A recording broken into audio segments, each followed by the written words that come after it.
안녕하세요. 이번 시간에는 멋진 창창 정창욱님을 모셨습니다. 반갑습니다. 안녕하세요. 예, 반갑습니다. 어떤 네. 채널인가요?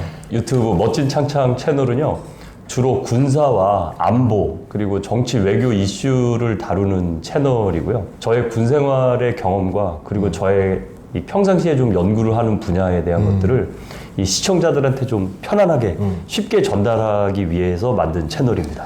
요새 경제 공부를 하다 보면은 이제는 저희가 국방까지 알아야 되는 상황이 됐습니다. 그렇죠. 혹시 네. 태조 이방원이를 들어보셨어요? 아, 이방원이요? 주식 투자자들 사이에서 유행하는 단어인데 네. 태양광, 조선, 아, 2차 전지, 네. 방산, 원전 아, 거기 방산이 껴있군요. 방산이 들어가요. 네. 오, 네. 이제는 뭐 전쟁이라는 게 없을 줄 알았는데 요새 시대에서도 다시 이제 떠오르면서 아, 그렇죠. 방산의 중요성, 이제 국방력에 대한 중요성이 다시 떠오른 거예요. 예, 맞습니다. 거기다 또 네. 이제 중국, 대만 침공 이야기가 나오면서 그렇죠. 이렇게 되면은 이제 반도체는 또 어떻게 되냐. 네. 이게 다 증시에 영향을 주기 시작하더라고요. 아, 그렇죠. 네, 그래서 이제 이번 시간에 우리가 좀 잘 들어서 네. 투자에 좀 많이 참고할 만한 이야기들이 있을 것 같아서 한번 제가 또 이렇게 모셨습니다. 이게 또 예. 방산까지 껴있다니까 굉장히 놀라운데 사실은 네. 방산은 어떻게 보면 네. 이게 범용 제품으로 나오는 게 아니라 특정 분야에만 한정돼서 나오다 보니까 네.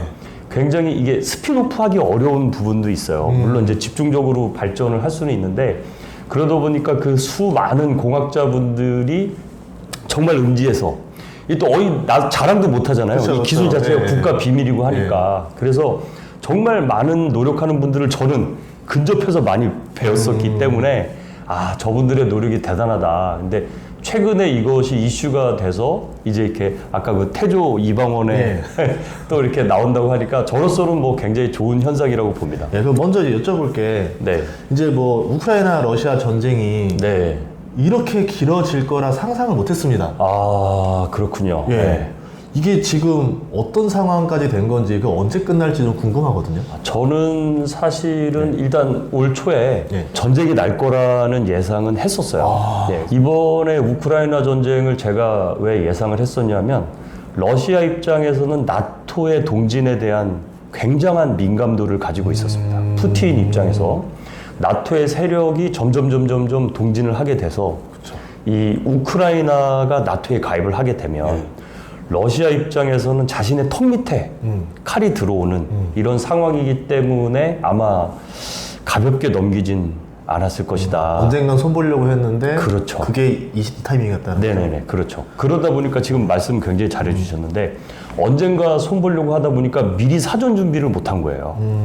그래서 일단은 압박 전략을 쓴 거죠. 예. 그래서 우크라이나 북부 지역하고 동부 지역에 대규모 군사 훈련단을 보내가지고 예. 군사 훈련을 하는 것처럼 하면서 이제 압박을 했었죠. 네. 대부분의 전쟁이 그렇거든요. 병력을 보내는 것은 굉장히 민감한 문제고요. 이거는 보통 일이 아닙니다. 예. 그러다 보니까 이 병력이 움직였다는 자체가 굉장히 민감도가 높아지는 상황인데 예. 바로 그 병력을 철수를 하지 않고 예. 그대로 그 훈련지 예. 주둔지가 아닌 전개지에 뒀다라는 것 자체가 엄청나요. 매우 의도가 있다라는 거였죠. 그리고 또 미국의 움직임이 좀 있었죠. 그 우크라이나의 사전에 여러 가지 전쟁에 대비한 무자들을 좀 미리 공수를 했다든지 이런 것들을 보면서 굉장히 미국이 적정보 분석을 했을 때, 상황 분석을 했을 때 약간 긴장도가 높은 단계로 갔구나라고 판단할 수가 그때 있었습니다. 미국에서 발언했었잖아요. 전쟁 날 거다. 위험하다. 그렇죠. 예, 미국은 얘기했었죠. 근데 예. 이제 안 믿었죠. 여론에서는 무슨 그렇죠. 소리냐. 예, 예. 그런데 이 러시아가 처음에 좀 빠르게 네. 장악하려고 하는 듯이 보이다가 네, 네. 이 장기전으로 됐어요. 네. 이게 어떻게 된 건가요? 아, 이거는 제가 볼 때 러시아가 우크라이나를 너무 만만하게 봤던 게 아닌가 하는 생각이 들고요. 이건 그냥 순수한 제 이론입니다. 네. 저의 주장인데 일단 전쟁을 수행하는 예. 국가들의 수준의 상향화를 들 수가 있습니다. 무슨 얘기냐면 북한을 굉장히 만만하게 보는 밀덕들이 굉장히 많고 네. 얼마 전에는 무슨 현무 미사일이면 무슨 전쟁을 다 끝내는 것처럼 이런 영상들도 있던데 네. 이 굉장히 위험한 게 뭐냐면 북한이 절대적으로 봤을 때는 군사력 자체는 열세일지 모르지만 전쟁이라는 것을 수행한다라고 봤을 때는 네. 저들의 무기 수준이 우리 정도 수준의 초정밀 유도 무기는 아니더라도 대충 그 어디 갖다 놔서 파괴력을 가질 수 있을 정도의 유도 무기는 충분히 가지고 있거든요. 근데 이번에 우크라이나하고 러시아 전쟁에서도 보셨겠지만 정밀 유도 무기 혹은 유도 무기의 능력이 굉장히 발전된 것을 보실 수가 있습니다. 즉, 이 평준화 혹은 상향 평준화라는 게 무슨 뜻이냐면 상대적으로 열세한 전력이라 하더라도 화력이 투사되었을 때 가져오는 파괴력은 별 차이가 없다.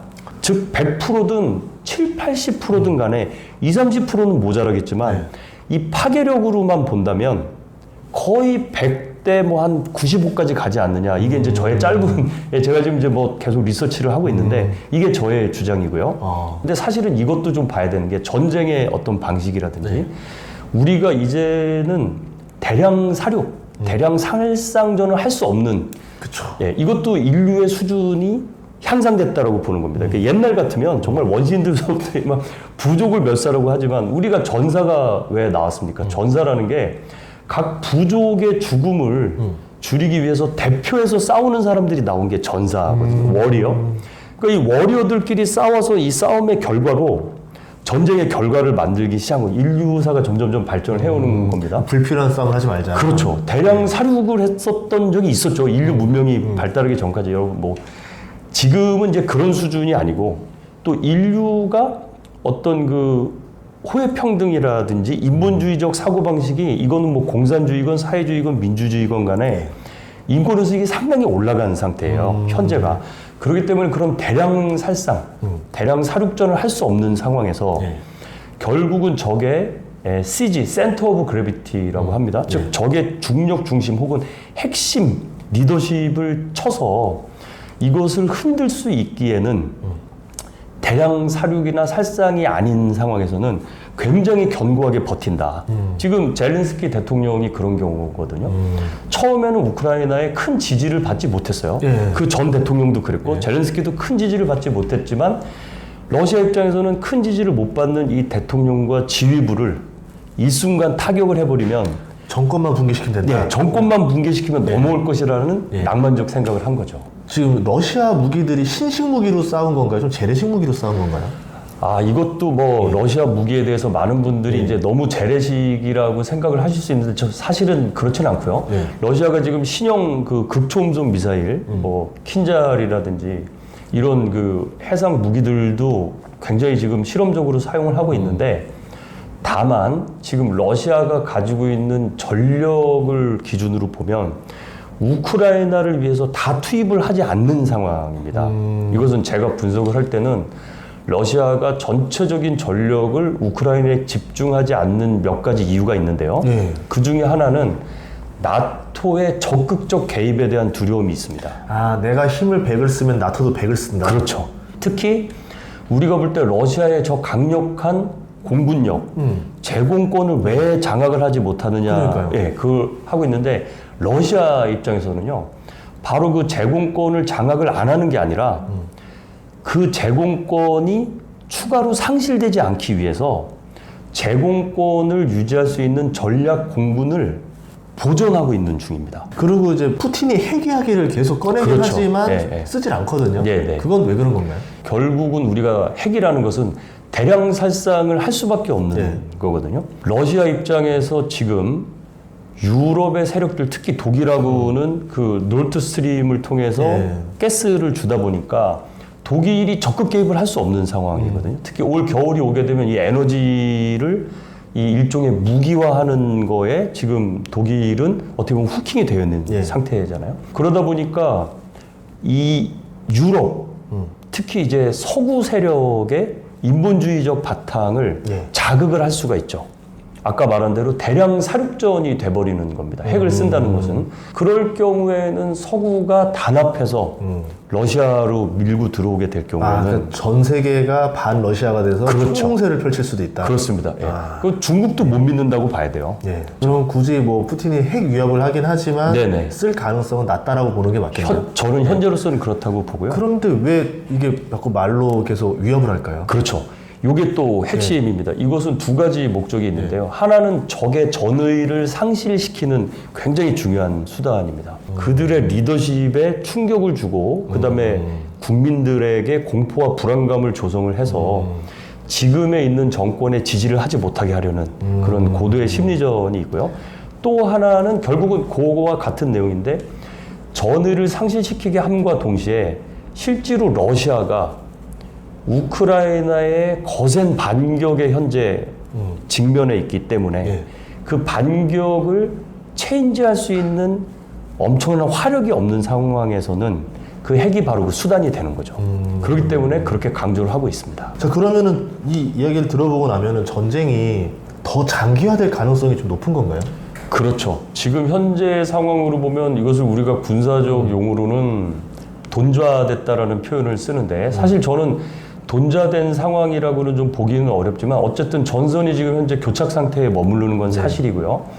그 이유는 양자 간, 즉 러시아와 우크라이나 서로가 쓸 수 있는 화력, 투사 수단, 쉽게 말하면 포탄을 이미 충분히 썼어요. 예. 그렇기 때문에 이제 초기에 맹공세를 펼칠 수 있을 만큼의 다량의 포탄을 상호간이 보유를 못하고 있는 상태인 거죠.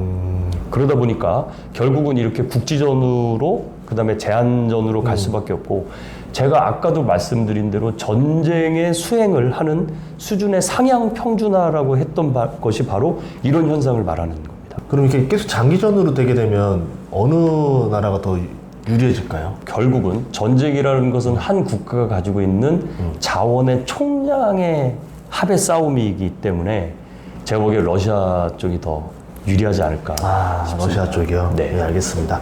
그리고 이제 이 전쟁이 유럽에 많은 지각 변동을 일으킨 것 같은데 그렇죠. 대표적으로 독일이거든요. 네. 독일이 이제 무장 해제가 된 거죠? 그 무장 금지 해제가. 그렇죠. 그러니까 사실은 독일의 무장 해제 조치는 2차 대전 이후에 뭐 어느 적절한 정도 수준으로 됐고 미국하고 말하자면 나토, 독일이 중심이 된 나토와의 관계에서는 이미 동맹의 관계가 됐기 때문에 이 무기의 재무장에 대한 부담은 사실은 없습니다. 오히려 2년 전에 트럼프가 독일에 좀 써라. 경고를 했었죠. 야, 니네 지금 2%도 안 쓰고 있는데 니네 국력에 비해서 나중에 큰일 난다. 그리고 특히 트럼프가 걱정했던 것도 바로 이 에너지의 무기화였죠.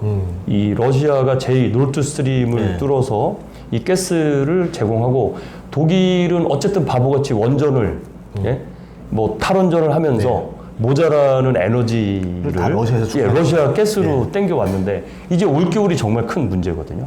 독일이 현재 스탠스에서 러시아가 가스 밸브 잠궈버리는 순간 그건 그냥 자체적인 전쟁이 일어나는 거죠. 결국은 자원의 무기화가 굉장히 고속화되고 기존의 유럽은요. 어떻게 보면 그 인류 역사로 봤을 때 제가 뭐 세계사는 짧지만 어쨌든 본인들이 2차 대전 이후에 그동안 누적시켜왔던 자원을 가지고 잘 나눠 먹었다면 이제 신흥 지각 변동이 일어나면서 새로운 세력이 등장했을 때 에너지를 확보하지 못하게 되는 구조에서는 굉장히 어려운 구조로 가지 않겠느냐. 이게 이제 제 분석입니다. 그러면 이 분위기가 어쨌든 그러면 유럽의 군비 확장 분위기로 좀 더 가겠죠. 그러면. 제가 보기에는 군비 확장으로는 당연히 가게 될 것이고요. 현재 독일이 지금 현재 2% 3% 지금 더 증액을 발표를 했었고 영국도 그렇고 프랑스도 그렇고요. 특히 영국은 뭐 이 돈이 없어가지고 항공모함도 이 중고로 팔고 뭐 아주 힘들었던 시절이 있었지만 결국은 적정한 수준의 군사력을 보유하지 않는 한은 우크라이나 꼴이 난다라는 것을 우리 인류 역사에서도 사실 잘 보여주고 있지 않습니까? 그것이 실질적으로 닥치다 보니까 많은 여론이 지금 군사적인 재무장의 필요성 일로 돌아서고 있죠. 만약에 그러면 아까 러시아가 이제 전력 그 공군기를 좀 아끼고 있다고 하는데 그렇죠. 만약에 이거를 동원하게 되면 그 기능이나 약점 이런 것들도 다 파악이 될 거 아니에요. 그렇습니다. 우크라이나에서 한번 소비를 하게 되면은 그러면 이제 그거를 보고 뭐 독일이든 뭐 프랑스든 영국이든 약점을 찾아서 또 그들들 무기를 업그레이드하거나 신무기를 만들 거고 그렇게 됐을 때 러시아 입장에서는 더 이제 서진하기가 어려워질 수도 있는 거겠네요.